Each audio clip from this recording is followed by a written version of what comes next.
agora no Metrópolis. O espaço urbano numa cidade como São Paulo é muito cinza, muito feio muitas vezes. E um trabalho desse, ele humaniza algo que não foi feito para receber esse tipo de trabalho.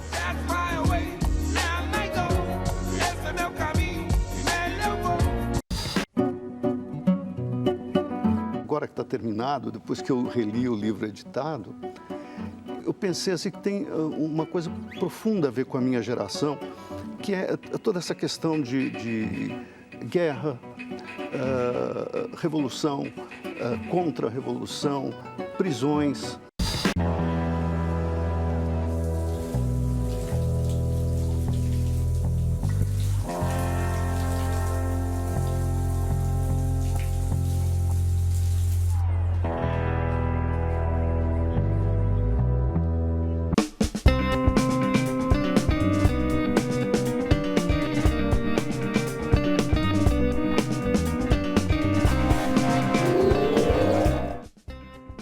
Boa noite, bem-vindos ao Metrópolis. O programa de hoje começa com histórias da rua.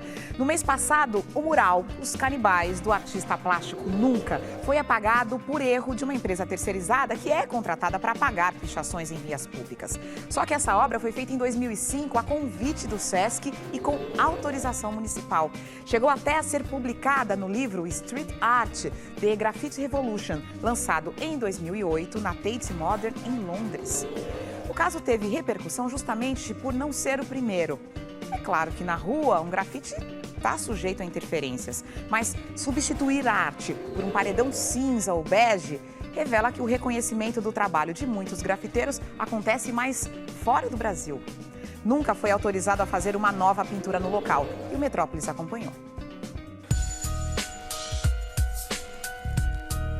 O espaço urbano numa cidade como São Paulo é muito cinza, muito feio muitas vezes. E um trabalho desse, ele humaniza algo que não foi feito para receber esse tipo de trabalho. Parece que só aqui em São Paulo mesmo que essa expressão artística não é respeitada ainda. A gente tem, durante muitos anos, batalhado para fazer esse tipo de arte ser reconhecida, ser respeitada, né?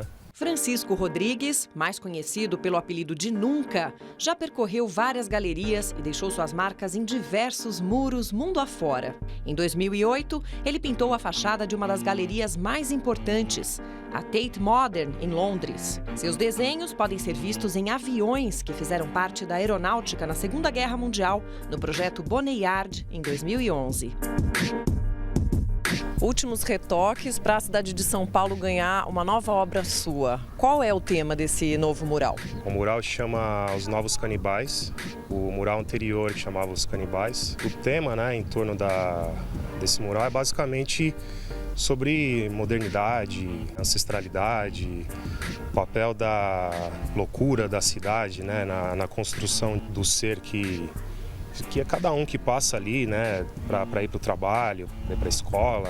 Agora, a prefeitura apagou. O que aconteceu? Eu acho que tem um desconhecimento muito grande, né, a respeito do que é feito na rua. Existe uma política própria da rua que a subprefeitura não tem conhecimento e não se envolve. Esse não é um dilema apenas para o grafiteiro Nunca. Outros artistas, como o Crânio e os Gêmeos, também tiveram algumas obras apagadas. Mundano também não escapou e foi além. Recuperou alguns de seus grafites com vassouradas e água. Eu fui lá dar uma olhada, quando eu vi, estava muito ruim a qualidade da tinta. Então eu comecei a passar a mão e começou a sair a tinta inteira. Então eu removi a tinta e consegui recuperar o grafite e deixar os mesmos dizeres. Agora, você recebeu apoio para recriar esse novo mural?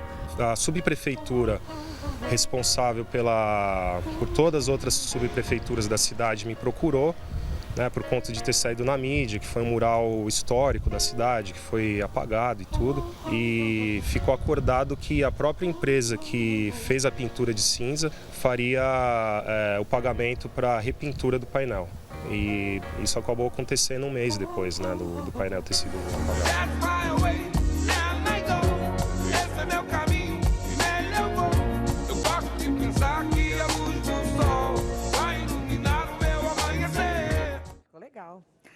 Urgentes Preparativos para o Fim do Mundo é o primeiro livro de contos do crítico de cinema da Folha de São Paulo, Inácio Araújo.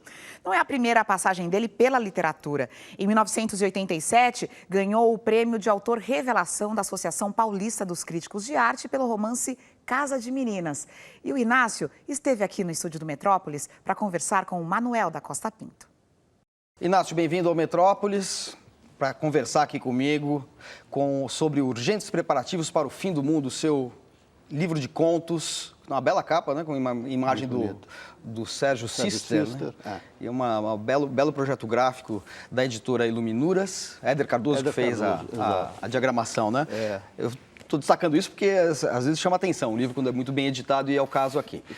Sabe que no dia que a gente fez o lançamento do livro, todo mundo vinha falar como é bonito, como é bonito. Eu falei pro Éder, pô, olha só, só elogiam tá você, bonito, né? Tá chega. Um homem visual, ligado ao cinema, isso é importante, né? É muito bonito. Acho que o livro tem que ter uma capa interessante. Conta pra gente como é que surgiram essas narrativas, esses contos e o que isso tem a ver, se é que tem a ver, com o seu romance publicado há 30 anos, né? 27 anos, ele foi em 87, né?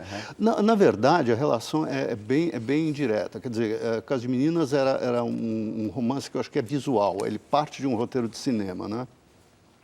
E no mesmo momento que eu publiquei, um pouco depois, me surgiram algumas narrativas, algumas delas quase completas. O que abre o livro, o Carrasco Alemão, veio praticamente inteiro, só fiz algum complemento depois.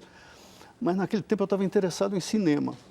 Eu queria fazer o Casa de Meninas como filme e tal, tinha essa preocupação, então eu deixei de lado. Deixei de lado, depois, bom, vieram os filhos, veio a Folha, enfim, um monte de coisas, né? Digamos que eu estava saciado de escrita, de alguma maneira, né? Então isso ficou de lado. Por volta ali de 2007, eu abri uma gaveta, sabe as gavetas que você abre ao acaso, tinha laudas, né? Essa coisa que hoje em dia você nem... Não existe mais, né? Não existe mais, né?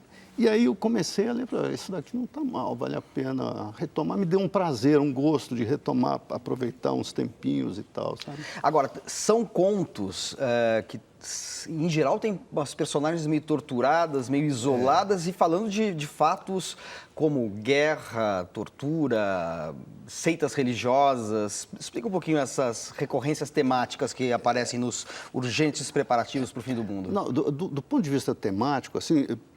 Quer dizer, eu não preparei nada. Foram coisas que me apareceram, me senti até muito pouco tempo como uma espécie de médium desses personagens. Eles vinham a mim, vieram aqueles do início, depois vieram outros, né, naturalmente, enquanto eu escrevia nesses anos.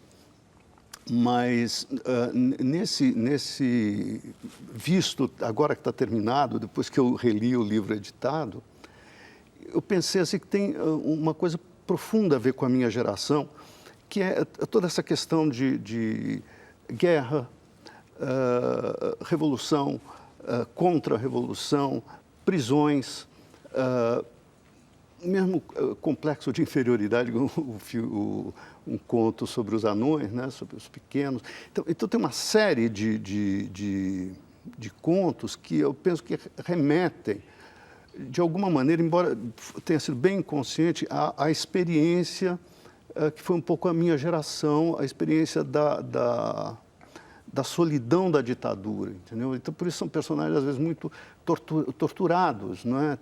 Eles tentam se explicar, às vezes, né? do que eles fizeram, do que eles foram. Mas, diferentemente dos relatos sobre a ditadura que a gente vê convencionalmente, a gente tem aqui personagens que representam um pouco o outro lado, um lado mais sinistro. Não são as vítimas, vamos dizer, de um sistema político opressor, de uma situação opressora. São muitas vezes, às vezes, pessoas que têm culpa do cartório, vamos dizer. São personagens um pouco sinistras, né? Exato, exatamente. Quer dizer, as situações são sinistras, né? Às vezes tem um personagem que é um pouco, é como se ele fosse um militante de uma organização tipo TFP, né? Em um dos contos. E ele é uma pessoa de direita, ele só quis fazer direito o que ele fazia, que era difundir a fé, ser contra o comunismo, essas coisas. Mas algo pega no meio do caminho e a vontade dele de conhecer o inferno o leva a conhecer um centro de tortura. e ele vai sofrer com isso depois. Enfim, vou contar a história, senão atrapalha também. Mas mais ou menos isso. Mas, quer dizer, são coisas que não foram de maneira nenhuma premeditadas, entendeu? Não tem nada. Mas esse narrador sempre isolado é uma coisa que eu acho que praticamente em todos os contos a gente encontra, né? Essa voz narrativa assim que é reflexiva e ao mesmo tempo com indagações morais, sentindo-culpas. Exato. E caminhando um pouco mais para o fantástico, né? Em vez de caminhar para o psicológico dos personagens, ele vai ter não é uma coisa buscada, é engraçado, foi encontrada assim, né? Vai ter algo que o coloca em uma situação fora do comum, digamos, né? Um pouco. Quando a gente entrevista escritor, faz sempre uma pergunta que costuma ser incômoda, que é assim, quais são suas influências, os escritores que estão presentes aqui, sem que a gente perceba? E no seu caso, a gente tem que fazer a pergunta duplamente incômoda, que é o seguinte: você como crítico de cinema que cineasta, e, enfim, escreve regularmente na Folha de São Paulo e tem uma importância muito grande no cenário do cinema brasileiro, o que está presente das suas leituras de literatura e o que está presente das suas paixões cinematográficas aqui no livro, se é que estão? Eu não consigo identificar nenhuma citação, nenhuma referência explícita, mas tenho essa curiosidade. Olha, eu penso que desse livro o cinema é um livro de processos mentais, né? Os personagens estão na mente deles, com exceção de um conto, que é aquele conto da moça que vai fazer uma operação para restaurar a virgindade, né? Com exceção desse, eu não vejo nenhum que tenha uma visualidade, digamos assim, né? Ou esse que dá nome ao título tem uma visualidade, mas é assim, completamente panca, é louca, porque é uma ficção científica, no limite, né? E a minha impressão é de que o cinema eu tirei um pouco de lado aqui, sabe? Eu não queria mexer com cinema aqui. Até, aliás, a primeira vez, porque um desses contos foi publicado pelo Memorial da América Latina. E a moça que me contactou, ela contactou: se você quer escrever para uma revista que nós temos, uma revista de cinema? Eu falei: não, eu já escrevo muito sobre cinema, não quero. Você quer um conto? Ela falou: quero. E ela gostou, isso, aliás, me ajudou muito. Ela achou legal, né? Porque eu pensei que fosse achar uma porcaria aqui. Ela achou que era interessante e tal, então achei bacana. E aí eu continuei também, isso me ajudou muito a continuar. Mas, enfim, eu penso que esse único, assim, para voltar à questão das influências literárias, eu acho que no Casa de Meninas tem uma influência forte do Antônio Alcântara Machado, uma presença dele, que eu vejo nesse conto, procura-se uma virgem só, é único, se passa assim, quase uma espécie de a narrativa de um menino de subúrbio, mais ou menos. Nos outros, eu tenho a impressão, o Kafka é uma presença em alguns deles. Eu ia falar que assim, a última narrativa se intitula Kafka, né? Eu acho que o Kafka é engraçado, porque há muito tempo que eu não leio, mas ele é uma marca, uma presença muito forte em mim. E eu acho que, de alguma maneira, esses escritores argentinos, a trinca, né, Borges, Bioy Casares e Cortázar, é uma presença também muito forte para mim. Então você vê aí alguma influência dessa narrativa fantástica, mas ao mesmo tempo cerebral, né? Porque tem uma coisa interessante Mas eu não sou cerebral como eles, quem me der. Não, mas os contos são cerebrais. Talvez você não seja, mas os contos são. Essas personagens, elas estão montando elas se relacionam, inclusive, com o discurso científico em alguns momentos, né? É como naquela personagem do cientista, astrônomo, que vira uma espécie de ermitão, né? Se retira do mundo porque ele tem uma coisa visionária. Então, ao mesmo tempo tem algo de visionário e algo muito racional no conto. E esse atrito eu acho que é uma coisa marcante nessa literatura que você produziu agora, nesse livro, né? Olha, agora eu tenho que agradecer aí a tua leitura, que me mostra algo que eu mesmo não tinha sentido. Né? Eu sei que é uma literatura de atrito, de asperezas, não é? Mas essa daí que você indicou, por exemplo, é muito interessante. Eu não tinha pensado, né? Não tinha pensado. Você só faz crítica de cinema, de literatura você não quer fazer nem da sua, né? Eu até posso fazer um pouquinho, né? Não, minha relação com a literatura é muito vai e vem, né? Você sabe que eu não sabia ler ainda, eu já decorava poemas do Machado de Assis, sabe disso?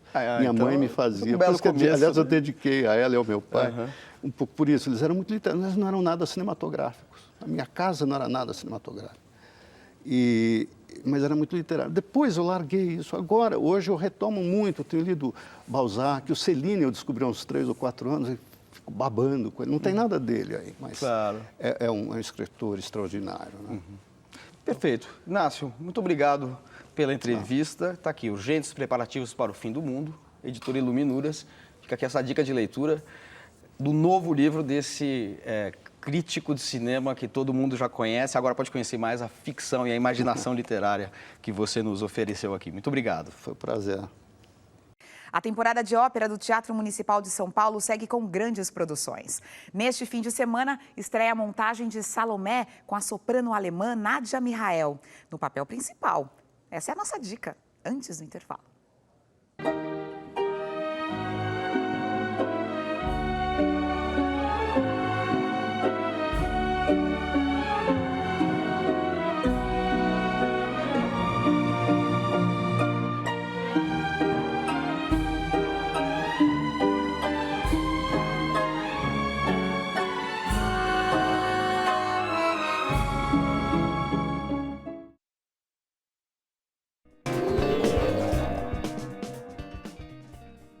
Metrópolis de volta com os destaques das estreias do cinema. O Inácio Araújo falou de literatura, então você fala de cinema, né, Júnior? Ele não veio aqui para falar de cinema, né? Ele que é perito em cinema há muitos anos. Então vamos nós falar de cinema. Exatamente. Vamos começar com um filme que a gente já comentou aqui, que é o filme do Abel Ferrara. O Abel Ferrara esteve no Brasil. Você falou com ele. Falei com ele e com a Jaqueline Bisset. Não é Bisset, não é Bisset. Não é Bisset, a gente descobriu que não é Bisset. Todo mundo conhece a Jaqueline por Jaqueline Bisset. Mas ela disse, não, na verdade, pode me chamar de Bisset, mas meu sobrenome, na verdade, é Bisset, porque a minha família é irlandesa, ela disse. E essa coisa de Bisset foi porque os franceses, né, chamam ela assim e se espalhou pelo mundo. Mas vamos lá, vamos falar do filme que se chama Bem-vindo a Nova York. É um filme inspirado num fato que aconteceu em 2011. O então diretor do FMI, o nome real dele, Dominique Strauss-Kahn, ele foi preso no aeroporto de Nova York, acusado de abuso sexual, teria abusado de uma camareira do hotel onde ele estava hospedado. O Gerard Depardieu, então, faz o papel que é correspondente a esse diretor, com outro nome, claro, se chama Monsieur Devereux, é um poderoso nome da economia mundial, viciado nos prazeres da vida, como comida, bebida e muito sexo. Mas de forma, aí está a cena em que ele abusa sexualmente da camareira, de forma doentia, não é? É incontrolável. É uma coisa que tem que tratar mesmo, não é? Uma obsessão. Não é assim vergonhice, vamos dizer assim. É uma obsessão, o cara é uma coisa compulsiva, tem que tratar, não é? Mas, bom, enfim, o cara ele abusou, aí teve que responder judicialmente a esse caso. É mais ou menos isso que conta o filme. E o filme trata esse personagem como um compulsivo, tem esse como olhar, compulsivo, né? Tem esse olhar. Mas ele tem que pagar, tem que na justiça pelo que ele fez, né? Bom, outro filme nós já vimos. Eu adorei esse filme. De menor. Que bela estreia da Caru, né? Nossa, que tem DNA, né, do cinema. A Caru, que é filha da Tata Amaral e do Chiquinho, Francisco César Filho. Os dois são ligados ao cinema, são diretores de cinema e tal. E a Caru fez uma bela estreia, não é? É verdade. Um filme delicado, muito bem feito. Parece uma pessoa muito experiente no cinema. E que tem a marca dela, um cinema autoral, Um cinema autoral, Aí nós estamos vendo, é uma jovem advogada, Helena, o papel aí da Rita Batata, uma relação meio dúbia até com o irmão dela, mais moço, o Caio, que é o Giovanni Gallo. E ela é uma defensora pública, até tem uma relação super legal com o irmão, mas só até que o irmão comete um delito, né? E ela tem que enfrentar essa situação do irmão que vai para a vara de infância e juventude. E é bem interessante essa discussão, porque cai bem agora nessa coisa que a gente está elegendo um monte de gente para tomar o poder, né? Para a questão de como é que fica a redução da maioridade penal. Claro. Né? Que a Caru é completamente contra, diante da realidade do nosso sistema penitenciário. Claro, e ela mostra o caso do personagem principal, que é um garoto de classe média, perdeu os pais. Isso. E, paralelamente, o caso de outros meninos também. Exatamente. Mostra a vida desses garotos antes de alguma infração ou antes de algum problema que eles tenham tido com a justiça. Isso humaniza muito a história, né? Claro, com certeza. É bom ver, então. É um ótimo filme e tem essa questão de discutir, refletir sobre uma coisa que nos diz tanto respeito. Claro. Né? E que a gente tem que ter uma opinião formada a respeito disso. É bom começar a ter uma opinião formada sobre isso. O próximo filme é um filme pipoca. Depois de tanta opinião, Depois de tanta opinião, vamos tanta comer reflexão, né, uma gente? pipoca, pode comer pipoca à vontade, porque tem tanto barulho, tanta coisa, pode comer pipoca à vontade. Pode, até do meu lado, eu não vou reclamar. Olha, Cunha Júnior. Não fala isso. Você Não fala isso. Não fala isso. Não, eu retirei, então. Se estiver do meu lado, não come pipoca. É Hércules. O filme Hércules, do Brett Ratner, que é um diretor especializado. Ele fez X-Men, O Confronto, A Hora do Rush, enfim, está acostumado a fazer esses filmes blockbuster. O filme Hércules, ele já está com 400 anos, mas ele é um semideus, né? Então ele está fortão, bonitão e tal. Apesar de ter 400 anos. 400 anos, mas parece Mas 30, com um corpinho gente. de 30. Ele já passou lá pelos 12 trabalhos, famosos 12 trabalhos dele, perdeu a família, papapá, encontra 6 mercenários, se junta aos mercenários. O rei da Trácia quer que ele e esses mercenários façam uma espécie assim, de um treinamento no exército da Trácia, para tornar esses homens do exército tão sanguinários quanto eles. É mais ou menos essa história, é filme pipoca, sem muita pretensão mesmo. O ator vocês devem conhecer é o Dwayne Johnson, muito conhecido como The Rock. Ele já fez filmes como O Escorpião Rei, O Retorno da Múmia. Nossa, todos nesse Velozes estilo. e Furiosos, ele fez, eu acho que uns 3 já, pelo menos. Aquele foi o cara fortão. Tal, Entendi. Né? Exatamente. Muito bem. Boas dicas. Tem para todo mundo, né? Para todos os gostos. Mas não para, não. Dá mais uma dica, Mais vai. uma? Só para terminar. Tá. Mais uma boa dica? Boa, por favor. Boa dica. Sem pipoca essa, hein? Sem pipoca. Uma outra ótima dica sem pipoca para quem quer ver um filmaço na tela grande. A Rede Cinemark inicia a 3ª temporada de clássicos do cinema e vai exibir longas como Chinatown, Nascido para Matar e A Felicidade Não Se Compra, em versão restaurada digitalmente. E o primeiro filme a ser exibido de amanhã até quarta-feira é O Poderoso Chefão 2. Ai, que delícia você ver em tela grande. Muito. E O Poderoso Chefão 2 é muito bom. Eu acho que é o meu... Eu gosto muito do 2. Você ia colocar num ranking, mas desistiu, né? Vou desistir. Do Coppola, todo mundo sabe. Bom, a gente vai ver então uma cena? Vamos. Antes da gente partir para o intervalo? Antes do intervalo, uma boa cena do Poderoso Chefão. Roda e avisa.